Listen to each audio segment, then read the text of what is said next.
Welcome to Win the Day from Back to the Bible. I'm your coach, Pastor Nat, and today we're going to talk about discovering our need for God.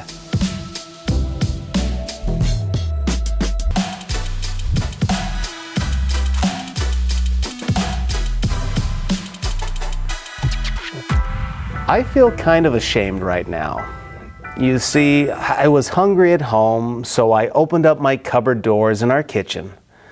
We have roughly 10 shelves filled with canned goods, cereal fixings, chips, dips, soups, and so on. But I remember I thought to myself, good grief, there is nothing to eat in this home. So I moved to the fridge. And guess what? I opened it up and it was full of all sorts of nutritious options. But again, I thought to myself, there is nothing in here that looks so good. Now, maybe this sounds a lot like you, but this experience, it's an anomaly when we consider the world's population.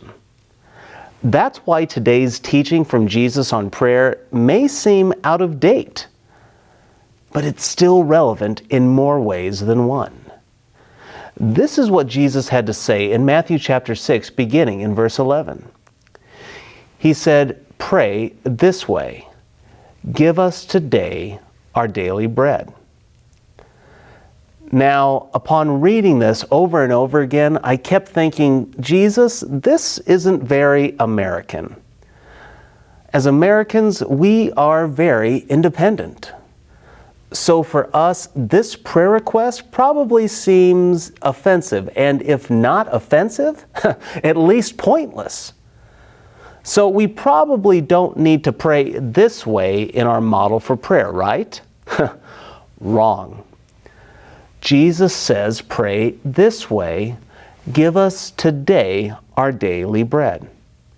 Well, let's start unpacking this to see how it applies for us today.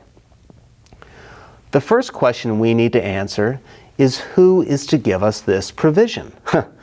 It's our Heavenly Father. We talked about this yesterday. When we recognize God as our provider, we see Him rightly. James 1 verse 17 says, "Every good thing given and every perfect gift is from above, coming down from the Father of lights, with whom there is no variation or shifting shadow."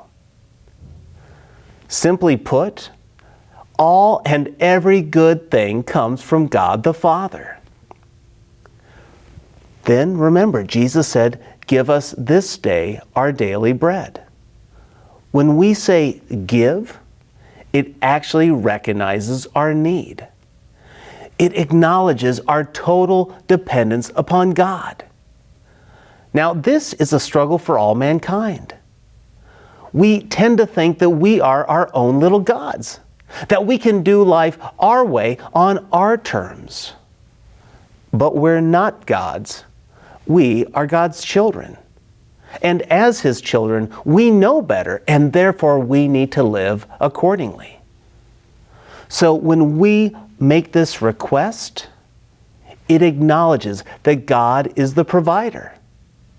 He has provided for us in the past, He is providing for us in the present, and He will provide for us in the future. Again, Jesus says, give us this day our daily bread. When we say that bread, we are recognizing our need for God to provide for our physical needs. Now, we got to think beyond bread just being food. Now, of course, it is food, but bread here encompasses all that we need to live. So that includes food, life itself, a place to sleep, clothing, peace of mind, and so on. Friends, God is under obligation as our Heavenly Father to provide for us our daily needs. But are we asking Him? If we aren't, we're probably in greater need than we realize. God has promised to meet our needs. But friend, He hasn't promised to fulfill our wants, and that's okay. Jesus said, "Give us this day our daily bread." When we say daily, it recognizes that God's timing is best. We so often ask and expect God to provide us long-term health and wealth when we are to be relying on Him daily.